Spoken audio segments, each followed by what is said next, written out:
is Hugo. Listen, folks, you now are going to become members soon on Saturday morning of a new sorority and fraternity of those people that give a shit. And it's the only group that I've ever been involved with, with the exception of one I'm going to mention now, that does give a shit. Over 10,000 lawyers, over 10,000 criminal defense lawyers can't be wrong. Over 10,000 criminal defense lawyers recognize the passion, recognize the leadership ability, and recognize the work of what her accomplishments have been. Over 10,000 criminal defense lawyers unanimously chose her to be the next president of the National Association of Criminal Defense Lawyers, NACDL as we all know it. Yeah!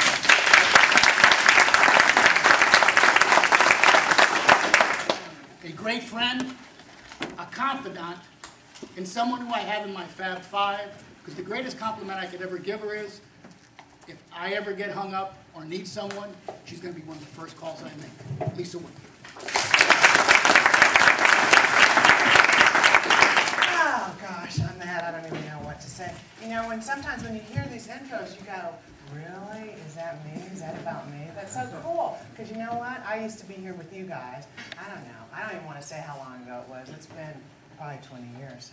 I was a participant, and I was a public defender for 13 years. The best job I ever had. So I know there are a lot of us in here, right? I'm in private practice now, which is great, but, you know, I love those public defender days. So we're going to talk about demonstrative evidence, and I'm going to, you can hear me now in the back.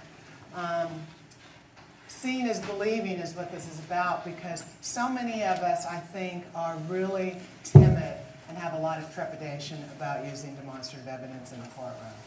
It is key to our cases, and civil lawyers are far ahead of us in this game of demonstrative evidence, but it is persuasive.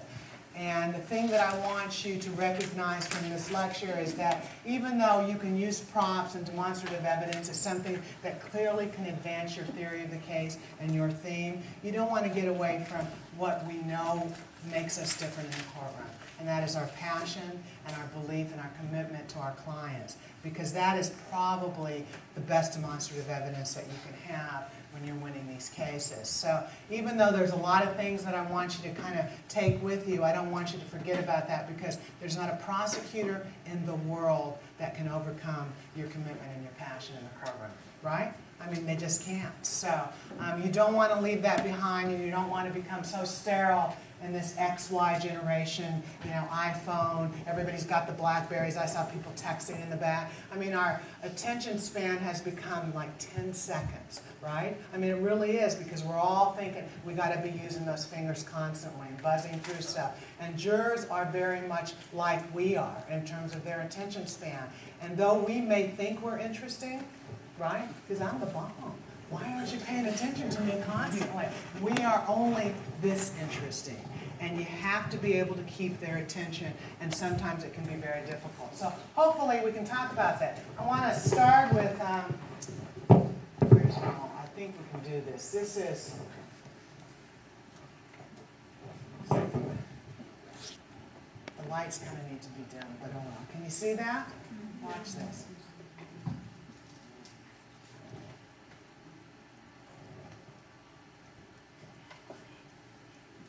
Isn't that amazing?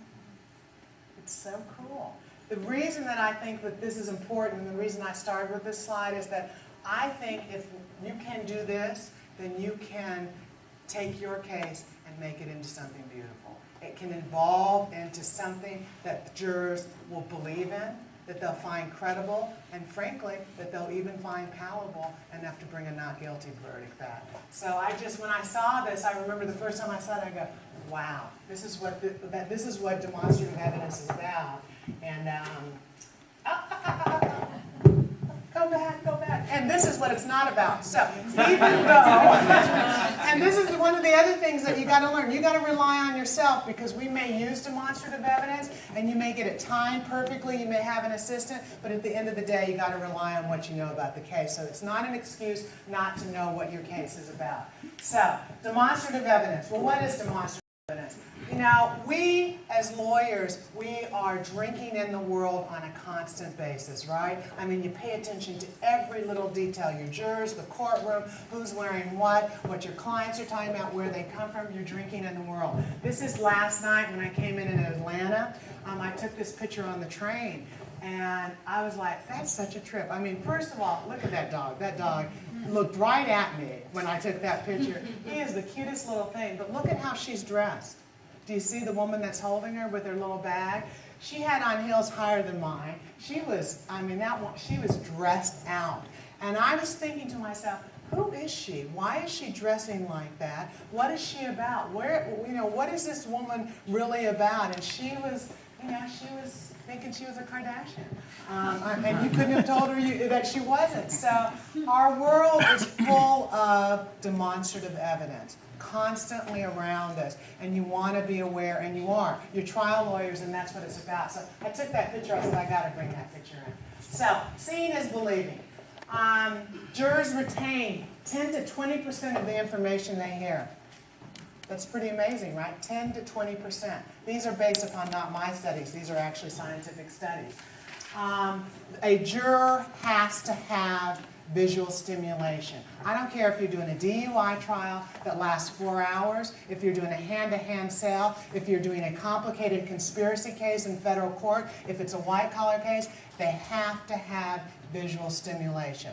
And what we know is prosecutors just don't do it right because they don't get it, okay? So they have all the gadgets, the smartboard, the PowerPoint, they got the charts, they got all these people and the resources helping them, but the way that they time demonstrative evidence and the way that they use it, although they think it's very powerful, usually the timing's off. A picture comes up and everybody's like, really? Is that it? This is what this is about? Because they don't know how to integrate it in a correct way in a theory of a case or a theme of the case. A lot of times we feel like it hurts because usually what is demonstrative evidence by the prosecutor? What is it? It's the bad stuff, right? The ugly stuff. The stuff that they think is the worst for us, and they take it and they use it against us, hoping that somehow that will help in a conviction. So you got to remember this in terms of the visual aid. What am I going to use? And we're not talking about just one part of the trial. We're talking about jury selection to closing argument. It has to be integrated throughout your trial. And your cases here at the college, there are plenty of things that you can use to do that. Jurors can retain up to 80% of what they hear if it is combined with a visual aid. That's a huge difference, okay? 10 to 20 and up to 80%. Now, the reality is this, and this is a secret for us. There are cases where I don't really want them to retain much information. That I'm hoping they're skipping over, so when I stand up and talk about reasonable doubt, they haven't really retained it all, right? But really, I think if you have a strong theme and you have a good theory, which you now will have leaving the college, you really do want to integrate it into some kind of visual aid.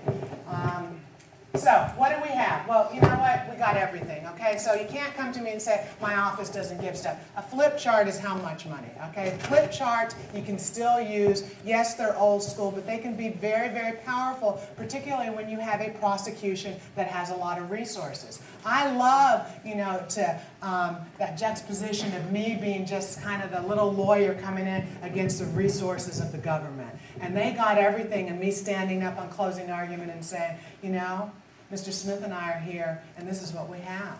It's not all the technology, but at the end of the day, you know what you heard, and this is what this case is about. So I kind of like that difference, but you have to be comfortable with the flip chart. You got to time it. You got to be able to practice it. You can't come in the courtroom for the first time doing that flip chart, and and everything's falling down, and it looks ridiculous. So, practice it. But you got Google, you got your computers. Almost every federal courthouse in the country anymore, because they have money despite the recession, has unbelievable, PowerPoint and computers, right? I mean, in my federal courthouse in Denver, each juror has their own screen. I mean, it's pretty amazing. It's like you get on a plane or something, right? And those jurors are waiting for the pictures because they're used to that constant stimulus. And they're waiting to see what's going to pop up next. And frankly, oftentimes they're not paying attention to what's really going on in the courtroom because they're waiting for that stimulus. But you need to know how to use that. Use it in your examinations. Learn how to do that. And even if you're in a county where you don't have it, it will be what is going to be happening in your county. In Denver, we just built a brand new courthouse, same thing. Everybody has the computer, everybody has the screen. Google Maps, Google, I mean, you guys know this better than I do. It's just the best thing that ever happened to us. I won motions hearings by using Google Maps and with federal judges because you get to zoom in on those places, and when that state patrol says I was going for 10 miles and I was on I-70 and I was watching them from there, and you got all the markers and you can zoom down, it's a piece of cake to do. It's a piece of cake to do, and it can be very effective because judges are just like jurors. They're bored as hell. They hear this stuff every single day. I mean, you may think you have a new issue, but do you think they think you have a new issue? No. Okay, so you have to distinguish yourself from all the other lawyers coming in there on a motion to suppress. You have to distinguish yourself from all the other lawyers coming in there saying 404B evidence shouldn't come in. And this is why, Judge, because they're telling you that it's similar somehow, that it goes to identification, method, or the MO, but let me show you how it doesn't. And here it is, my little chart on the computer, bam. So demonstrative evidence is not only for jurors, but it is for judges, and it can be very, very effective. So, you believe it if you see it, right? Isn't that an excellent picture that I got off the I couldn't find one of you guys. All right, so we know that maps, charts, diagrams, all the other things that we normally use. But what's the most important thing that we use in the courtroom that can be demonstrative? It's you as the lawyer, right? You as the lawyer and your client in terms of humanizing your client, right? Because if you can make them bond with the jury, if the jurors feel some kind of connection to your client and to you, that's going to make a big difference in terms of advancing that not guilty theory, right? I mean, and so often we forget that because we get so wrapped up in ourselves and our cases, and we forget that we have a client sitting there. How do you use your client demonstratively without it seeming like it's orchestrated, right? Like it's theater, because jurors hate theater. I mean, if they think you're kind of doing this theatric, dramatic crap, usually they reject it. Maybe some jurisdictions they don't, but I think most jurisdictions, they just don't like it. So how do you make it seem real? By the use of your client and who you are. Well, it's the movement in the courtroom. It's taking over the courtroom. It's not doing this kind of, I'm afraid to move about the courtroom. I get in federal court. I mean, before I started practicing in federal court, I can't tell you how many times I had federal lawyers say, I can't do this, my judges don't let me do this, blah, blah, blah. It's all a bunch of bullshit, okay? Your judges let you do anything as long as you're interesting. Really, okay? So I'm totally serious about this. The first opening statement I ever did in federal court on a huge drug conspiracy, I kept thinking, how come the prosecutor gets to be closer to the jury than I do?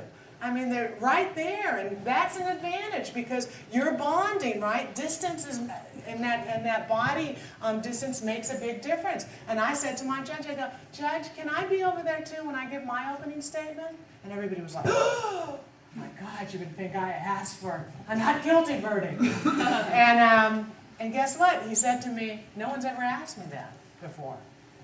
And yeah, I'm going to let you do it. And guess what? I did it. And I got in front, and I stood there next to the judge, and I was able to talk to the jurors. That makes a big difference, okay? Demonstrative evidence allows you to move freer in the courtroom, right? You kind of know that from some of the examinations. So even in federal court, where there's usually a rule that you have to give your evidence over to the clerk because for some reason you can't approach witnesses in federal court, there's something about that. A demonstrative exhibit will allow you to get the witness off the jury stand, off the witness stand, and allow them to approach some kind of exhibit that you might have, okay? So if it's a flip chart, even if it's something where you have to use that laser pen, because often we use those laser pens now, get them off the stand, be able to approach them, have interaction with your witnesses, particularly your own witnesses, where you're trying to make them more human anyway. It will mean a lot more to your jury, and again, it advances your theory of the case. So demonstrative evidence allows you to do that. You know, you can do moving pictures, films, and all those computer-aided generated things. I think you have to be very careful, but I would like you to try it. And this is trying stuff. And try it on a case where maybe, you know, a guilty verdict isn't going to be life, okay? Maybe it's going to be probation. They're not offering you the misdemeanor that you want. So it's a case where you can try a little bit more. But, you know, push the envelope and do the computer-aided generated things. You don't need someone in your office who's a whiz at this. All you have to do is go onto Google, and there are websites that show you how to do computer-generated movies, short clips. There are tons of civil lawyers in your jurisdictions. This is what they do. When you go to the ABA meetings and all these other meetings, I love to go to these meetings and watch them do their techno stuff because they've been doing it for years. They will help you, and they like helping you because, you know, they like to think they're superior to us anyway, because they're litigators and we're trial lawyers, right? So, and there's a huge difference because we go to trial. But they have a lot of computer-generated stuff. So, you know, try it out and make sure that it works for your theory of the case. If you have a car accident, a DUI where there's been a manslaughter case, and the accident and the reconstruction of the accident is important, computer-generated stuff is really, really great and really helpful. And here's your position. If you don't have money in your office, your public defender office, if you just don't have that kind of money, you go to the court, try it. I'm not going to say it's going to work every time. And go to the court and say, Judge, you know what? I think in order to be effective under the Sixth Amendment, that I need to be able to present my defense just like the prosecution does. In order for me to negate what happened in this accident, I need to be able to show them, and I can do that with this computer-generated program. Make an offer of proof outside the prosecution's, outside their presence. Do it ex parte, and tell the judge why it makes a difference and is prejudice, right? It has to be prejudice, or no one will ever look at it on appeal, why it's prejudice to my case. You got to do it. You got to go that extra mile, and you want to be equal. You don't want to be in the courtroom where it looks like things are unequal. They feel sorry for you because you don't have the resources. They feel sorry for you because you're a public defender. Don't make excuses. You're as good, if not better, and you don't need to do that, right? And so this kind of arms you with some more tools to go out there and be powerful. So, all right, what's the difference between demonstrative evidence and illustrative aids? Well, I'm not going to ask you that because isn't that a DA question? What's the difference between circumstantial evidence and direct evidence? Well, you know, when it rains and snows, you ever hear that? Because it's the same everywhere, okay? I mean, you feel bad for jurors because they're like, oh, I don't know if I did it wrong, so I'm not going to ask you that. Illustrative and demonstrative, though, okay? Demonstrative evidence, to be admissible, has to have the basis, an evidentiary foundation, right, for admissibility. An illustrative aid does not need any evidentiary basis. So you can illustrate or highlight any pertinent part of your case without it having to be admissible. And that's a big deal because sometimes I think we get caught up on that, oh my gosh, it's not going to be admissible. Anybody ever have that fear? It's going to get objected to, it's not going to be admissible. Your response is it is an illustrative aid for the purpose of highlighting or illustrating a point during the examination or whatever it might be. That's a big difference. That allows you to be much more creative and go outside the box, right? Now remember, when I'm telling you that, that doesn't mean you get to bring in an alternate suspect that doesn't have a damn thing to do with things, all right? I mean, I don't want you to be unethical, but it allows you to be creative in a way that is credible and consistent to your theory and advance your theme, right?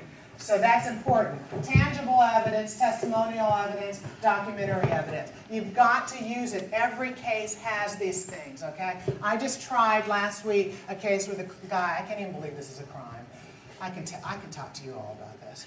I mean, he was masturbating in his car, okay, and it's a crime because some woman, you know, she jogs by and she looks at his car and she says, he caught my eye. And God knows she was traumatized, despite the fact that she stopped behind the BMW to get his license plate and immediately call him in, okay? Bad fact was, it was 6:15 a.m. in the morning, his window was down, he was 2 blocks from his house, and when the police made contact with him, his fly was down. Now, I think there were fairly reasonable explanations, including it's early in the morning. and I won't say much more. So, see, the guys get it. So, you know, but I just can't believe it's a crime, okay? And it's a crime, and you know who was the most pissed off about it? His wife. No, he didn't have a wife, but the jurors didn't know that. You think that would have made a difference? His wife wouldn't be pissed off, she knows. I mean, come on. A wife wouldn't be mad. No, the men were mad on the jury. They were like, because you know what men do? This is why you don't like men on juries, period, but particularly sex cases, is because they're like, I wouldn't do that. That's exactly what they do, and they're the most damning of men. Anyway, so let's get to demonstrative evidence. No, his penis was not involved in the demonstrative evidence, but a great part of the demonstrative evidence was she immediately had to do a lineup, right? We love lineups. We love lineups because there's usually something going on in the lineup. And of course, my client's picture was the biggest. You ever have that? Where they look totally different from anybody else in the lineup. But guess what? She chose someone else. It was great. She chose number 1. He was number 3. So my demonstrative evidence was simple. I blew up the lineup. I blew up the photographic admonition where she, you know, signed her name and said she was 100% sure. That was my opening statement. Okay, and I said to the jury, you know what? She was 100% sure that this was the guy. But for the fact that she didn't get a license plate in here, number 1 would be in here sitting for trial. They loved it, you know. They didn't like his masturbating part, but they liked that part of it, okay? So you can take a simple case. That was a county court case. Yeah, I still try county court cases. I try everything. I love going to trial. And it was, you know, it was interesting because I went back to things I hadn't been doing because I'd been doing a lot of computer stuff recently in federal court. So I went back to just a simple going to Kinko's, blowing it up. It cost $2.50. So use that stuff and look at the evidence in your case. I have to tell you, when you look at, you know, it should be coming up on its own now, and you should, if you could, do you want to come in here and do my little thing just so I don't have to step back and everything? Not my little thing, but, there, yes, there it goes. So these are all just examples, but here's what you want to do in your cases, because I don't want you to have to sit here till 6 o'clock. I feel like I'm going a mile a minute. Here's what you do. You look at your cases, and you look at it and you say, what's the worst evidence in this case? What's the worst physical evidence that there possibly could be in this case? And I know you have a case in mind, right? And I'm going to ask a couple of you about it. How do I take that piece of evidence, make it demonstrative, and embrace it and make it good for me? Because that's how I deal with a case. Literally, when I'm looking at a case, I say, what does the prosecution think is the best evidence for their case? And how do I take it and make it my own?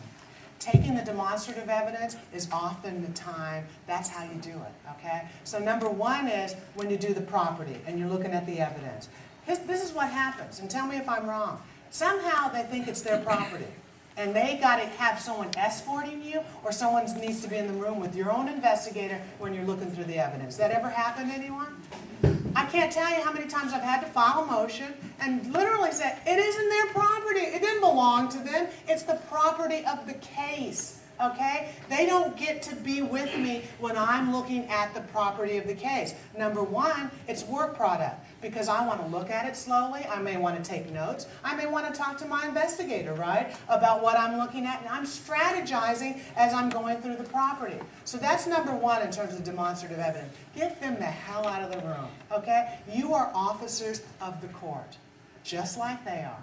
There's no difference, okay? They get a badge and they get to go through the, you know, freaking x-ray machine faster than you do. God, it pisses me off. Oh, I just get so mad. And I'm mad a lot because I want to just kick their ass. Okay, so, and I don't have friends that are prosecutors, so is that a surprise? I don't drink with them either. I don't do any of that stuff, okay? Because that's the world I live in. So it makes it easier, and I'll tell you why it makes it easier. Because when I got that hard call and it's my buddy sitting over there, I may not make the right call on an important case because I like him, or I can't imagine they wouldn't give me my discovery because he's my buddy. I don't ever have to worry about that because they're not my friends. All right, so that was a little, I kind of detoured. So you got the evidence, right? You've looked at it. You see the torn underwear. You see the blood. How about the guns? I love those guns because those are ugly, right? Because you bring those guns out, and what's the deal? If the jurors fear your client, what happens? They freeze, they flee, or they fight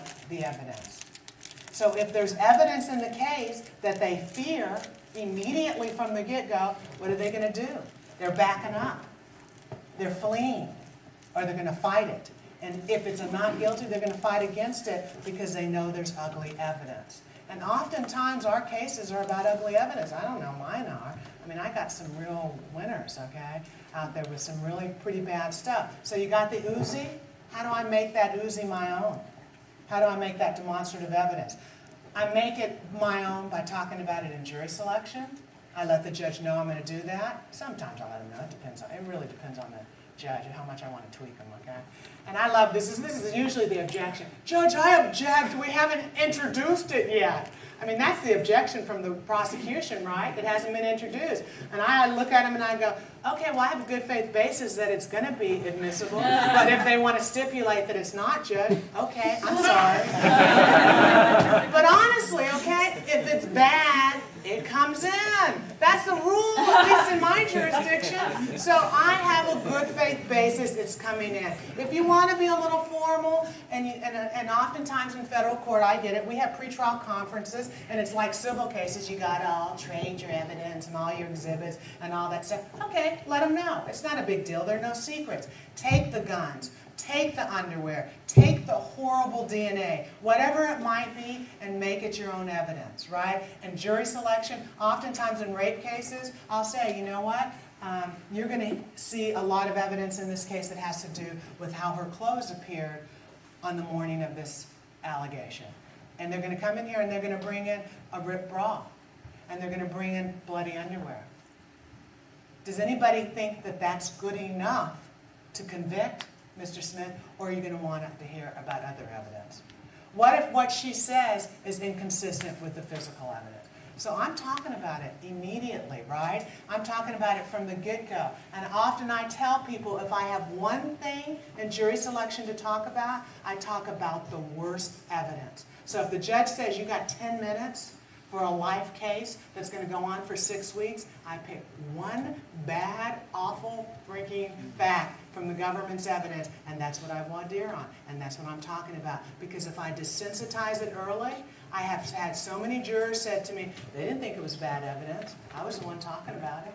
I was the one introducing it, and I had an explanation about it that was consistent with my theory of the case. Does that make sense to you?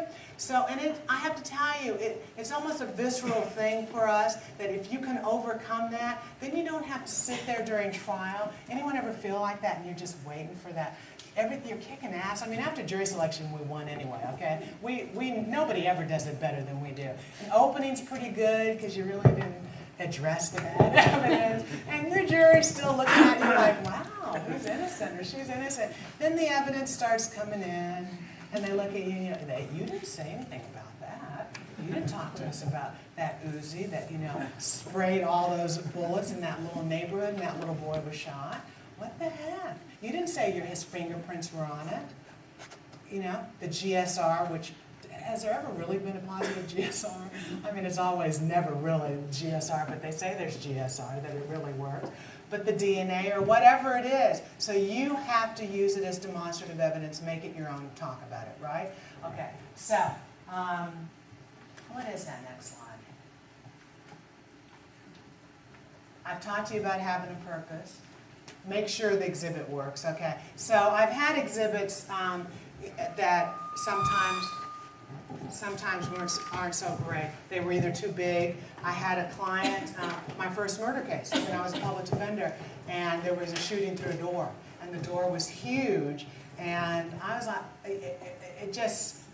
the door worked so well in terms of our theory of the case. And I'm telling my investigator, you got to get the door there. Well, we couldn't get it through security. We couldn't get in the court. The jury's waiting. I got the door. The door's coming. So you want to make sure that all that is totally planned. The door was great, by the way. It was really great. But you got to make sure that the door or whatever is planned. Your cases. I mean, think about your cases right now, okay? You got Mr. Dodd. You got a ton of demonstrative evidence, right? I mean, you got the bar that he was in when, Judy and the giant left. You got the guy with the black mole. You got the teller. You got the bank. You got the money. You got a lot of demonstrative evidence. You got the number of years. You got the plea bargain, right? Not only do you have the plea bargain in Dodd, but you have, the debriefings. Now in federal court, this is what happens with us on these plea bargains, because everybody teaches you here, you got to talk about the plea bargains on cross-examination, right? The deal that was made with the devil.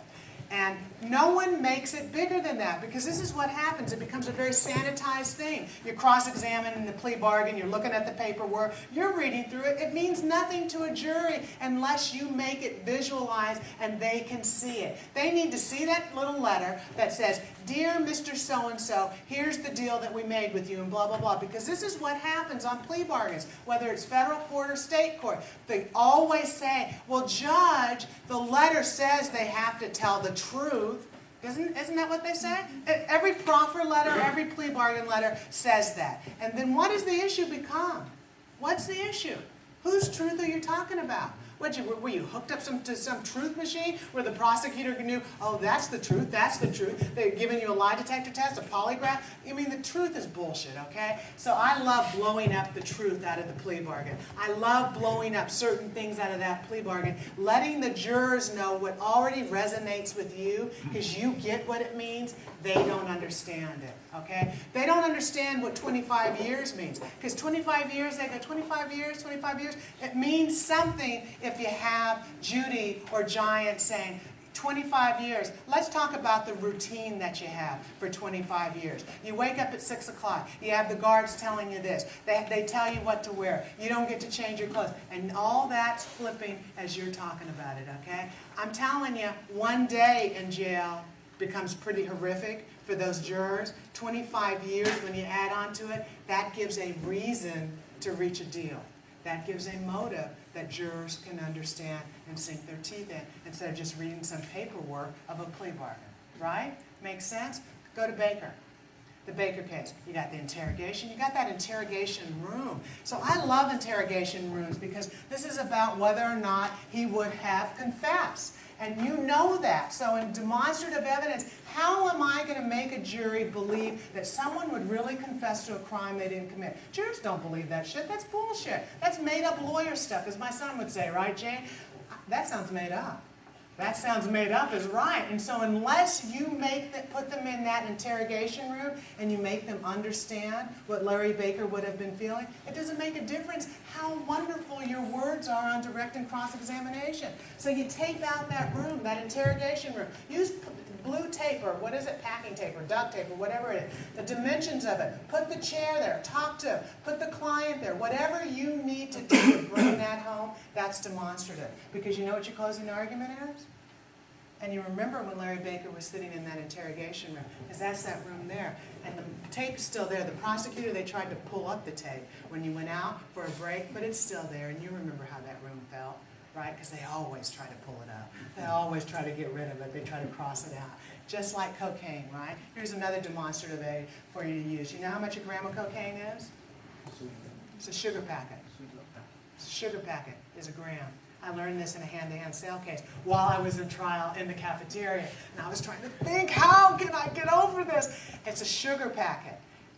Do you think jurors don't get that that's what a gram is? And you pour that sugar packet out, and you pour it on the prosecutor's desk, and you talk about the cop who came in here, and he said to you that when he patted down my client, he felt that hard object. Anybody ever have that on a case? Because it's always a hard object, because that's the only way you get, that's going to sound, that's the only way you get any further. Anyway, so, I don't know where that came from. So, and they're patting down, well, it's a packet of sugar, so if you can't believe the cop when he testified that he felt a heart attack, because that's what a gram is. Could he have seen what he told you he saw on a gram, and you pour it on the table? I love using the prosecutors as part of my demonstrative evidence. Whatever their evidence is, I always stack it. I had a huge kilo case where I was stacking those bricks of kilo right on them, right there in front of them, okay? Because they want to get rid of it. They're uncomfortable, and the more uncomfortable they are, the more they become a part of my case. Because you know what? If they're uncomfortable, how much do they really believe in their prosecution, right? How much can they really prove it? So you make them part of your case. All right, what's the next case? James Brown. James Brown, you got beautiful stuff, okay? Because you got to think, what's the moment of my case that matters the most? What is that moment? Because that defines my theory and it defines my theme. Is the moment when he stepped into 501? Is the moment when he knocked on the door? Is the moment when the door was open? Is the moment that bed and those bed sheets? Is the moment when he was trying to lace up her shoes? I love the shoe thing, okay? Putting those shoes out there with the laces. Is that what someone who's committed sexual assault does? Is you help the person get ready after they've supposedly been sexually assaulted? The timeline, the delay of time, whatever it might be. You even need to go to a different place with the James Brown case, which a lot of people have a difficult time doing. But what does it look like when you've had fast sex? I mean, there's another word for it, and I won't say it. When you've just had a, wham, bam, thank you, man. What does that moment look like? Figure it out, define it, and make that demonstrative. Because it's really important in this case, because your jurors have to believe one thing about James Brown case. Because it's a consent case. What do they have to believe? That she consented. But more important than that, she's lying. Okay? That's the only thing I'd voir dire about. Okay? Why would a woman lie? Why would she say she was sexually assaulted if she wasn't? That makes you nervous, right? Nobody wants to talk about that. That's your defense. It makes you nervous, and you know why you're nervous? Because you're not sure what the responses are going to be. But let me tell you this, if you keep them on your jury and you don't know what the response is going to be, then you're really nervous, okay? So you need to know what they think about that, and you'll be surprised. A lot of people think women will lie about sexual assault. You'd be surprised. I practice in a very conservative jurisdiction, trust me, you'd be surprised. All right, what's our last case? Who did I skip? Who? Kitchens. Well, you saw a great demo, okay? But are you going to talk about where she was crouched behind the toilet? Are you going to talk about the moment she stood up, or he stood up? Are you going to talk about when she went in the kitchen, when she was reflecting, when she got the purse? You're going to have the purse. You're going to have the gun. The gun is pretty important. What was she thinking? What is this about? Is it about that she was defending herself, or is it about battered woman syndrome and her history? If it's about her history, then talk about it. Make it demonstrative. She has all those records in her history, right? You know what? I'd tape all those records together and I'd hold them up and I'd talk about, this isn't made up. This is a long documented history of abuse. Whatever it might be, you have to make it real. Okay? And you have to anticipate what's the downside of me using that piece of evidence when I integrate it into my theory. Because the worst thing you want to happen is the prosecutor get up and be able to punch holes at it, right? And say, what the heck is she talking about? Are we in the same place? You ever heard that? Is this the same case Ms. Wayne's talking about? Okay. And knowing your judge. And you do need to know your judge, and I don't want to discount that. But here's the deal. Really, if they're interested in what you're saying, they will forget all the rules. They have rules because they're bored as hell, really. And I've asked a lot of judges that. In federal court, they always told me, nobody gets jury selection, right? I went down to Alabama and tried a case in front of Judge Thompson. You know what Judge Thompson said to me? You can have unlimited jury selection this way. On a huge drug conspiracy case. You know what happened? It was so funny. The prosecution waved. They didn't even know what to do because they don't know what to do. And am I right, guys? Federal defender people, they're like, oh, for jury selection. They wave. I have like 7 other co-counsel lawyers. They all wave. I got to stand up in a cold panel and talk about a case. It was great. But unlimited, you'd be surprised. It's unlimited. It's too much. Stop. Stop when you're ahead. All right, and then again, determine the admissibility. So I want you to, we have 20 minutes here left. Do I have another slide here? Oh, yeah, because this is about recoiling, right? So I already talked to you about the evidence that's the ugly that makes you recoil. Now, there are, recoiling means you're horrified, right? Or you're backing up. It also means you can gain momentum. And so it's changing momentum. So I call it the recoil factor. I mean, when I'm looking at a case, I'm like, how do I back up? I'm horrified by it, but how do I change the momentum of the case? So I want you to tell me in your own cases very quickly. I don't want to hear a freaking, whole case history about your case. Sum it up for me because you're learning how to do that in 2 sentences, a case that you have, and you have demonstrative evidence. You don't know what to do about it. Come on. Don't be shy, because this is the only time you're going to get me one-on-one like that. Come. It's a sexual penetration case with a 5-year-old boy. Demonstrative evidence is a picture of this little boy's anus with a tear on it. Excellent, okay? That's always the worst evidence in sex assault on children cases are the vaginal tears or the anal tears, right? Because somehow it has to be significant, right? So if we are 12 o'clock and 6 o'clock, we're usually talking about 3 o'clock and 9 o'clock are digital penetration. Usually penile penetration is 12 and 6, okay? That's supposedly the rule of thumb. They change it all the time because it's a bunch of voodoo, okay? So if you have other explanations for those tears, or the tears are not that bad, I don't know, you need to make it your theory of the case, and I would talk about it immediately, right? In fact, I would take the picture on opening statement, and I would say, you know what, when a child is sexually assaulted, oftentimes there are physical things that can show in an examination, and you're going to hear about that in this case, and you're going to hear about the horrific examination that this little boy, because you got to be sympathetic, underwent, and you're going to hear that they saw these anal tears. But the explanation is, I don't know in your case.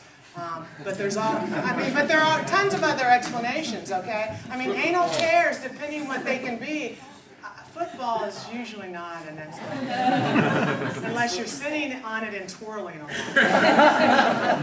lot. But I'm sure there are other explanations. There are other explanations. I mean, kids play with themselves. These tears, you've got to remember, these membranes are very, very tender, particularly in children, and it is not difficult to get tears in the membranes. So you really have to, but you're going to hear from a doctor, and you've got to come out of the chute on this, but there's not evidence to link it to my client. He has tears. But it doesn't link to my client. There's no DNA, there's no confession, whatever it might be, right? Sometimes, ladies and gentlemen, this is a case about bad evidence, and they're wanting a conviction. You'll hear in this case, there needs to be more, right? Whatever it is, show them the picture, though, desensitize them, and talk about it in jury selection, right? Anybody else? Right, makes sense, though? And then you don't have to be afraid of it. Come on, guys. You got to have bad cases. Good. I have a 17-count simple burglary where the man hits the windows out with his arms and leaves on the scene. I have Crime Stopper video showing him coming out the businesses. Oh, I love the Crime Stopper video. That's really good. I love those Crime Stopper videos. So he's coming out of the business. There's DNA showing that he must have been in there. And your theory for going to trial, you said you're going to trial. I've tried to convince my client that he wants to go to trial. I'm going to say that he was there, but he didn't commit the murder. Well, that's good because they have a video showing he was there. Right? So that's good. So you're embracing the bad evidence and making it your own. So what you're going to have to do, I would show that video on opening statement, okay? Make it yours. And you always want to say there's more than what it may just appear from a video. Anybody ever seen a video or a picture or a photograph or a clip from YouTube? Shabbat is a fine example where things are taken out of context, where there's more than just what appears in the clip. That's what this case is about. And although you'll see this clip, and they'll want you to convict my client alone on that, you'll hear that there needs to be more evidence. That in fact he was there, that his arm was broken from the glass, and that he was, around the area or whatever may happen. But, you either have to be, it's an alternate suspect, or he was around, he didn't know, he didn't know it was closed. He has an innocent explanation for wanting to gain entry, or he was drunk. If there's a, knowing part of it, but there's always something, but embrace that bad part by showing that. Anybody else? Any other good stuff? I have a drug possession and paraphernalia bunch of stuff down in my client's house. Pills and bongs and all sorts of things. So it's possession because it's his house. Right, in his bedroom. The pills were all in his bedroom. Okay, and he's the only person that's ever in the bedroom? No, he lives, and that's one of my theories, that he lives with his girlfriend. Okay, so an opening statement, take it, okay? Take the pictures, take the drugs. This is my client's house. This is his bedroom. And the police in this case did what most people did. They made assumptions based upon simply what they saw, and they didn't go beyond that. But many of you have been in the situation where someone takes your purse and they put something in it and you never knew about it until you got home. Or somebody, because you've set this up on jury selection, okay? Those of us who've gotten in our car and there's something in your car that you didn't know was there. Everybody's been in that situation. But you know what the difference between you and the police is? The police have to take it further and they have to investigate. And there's no other evidence to suggest that, you know, making that link, making it tight. But talk about it immediately. It takes the wind out of their sails. I mean, I can't tell you how much fun it is to just see how the prosecution deflates when you take away what they think is the worst evidence or whatever. You know, they're not anticipating that you're going to embrace it. And once I got to the point in my practice where I begin to do that on every case, make the bad evidence consistent with whatever my theory is, and I was like you guys, and I still am. It's not like I was trying easy cases. I had the confession, the DNA, the serial rapes, the serial murders, you name it, I had it, okay? And I always was able to somehow whip it into a doubt, if there's a doubt, because you know what? Reasonable doubt is your best demonstrative evidence. It's your best, it's the shield that we don't even understand how powerful it can be in our cases. And reasonable doubt is where a lot of these cases fall. And so sometimes reasonable doubt is your demonstrative evidence. You put it in a flip chart, right? You make it big, you make it real. You look at those jurors and say, you know what, each of you may differ on your reasonable doubt. Yours may be small, yours may be big. You may differ in what reasonable doubts you may have in the case. The law does not dictate to you what your doubts can be. They can be varied, they can be many. The law doesn't dictate the quality of your reasonable doubt. But what the law does say is if you hesitate, right?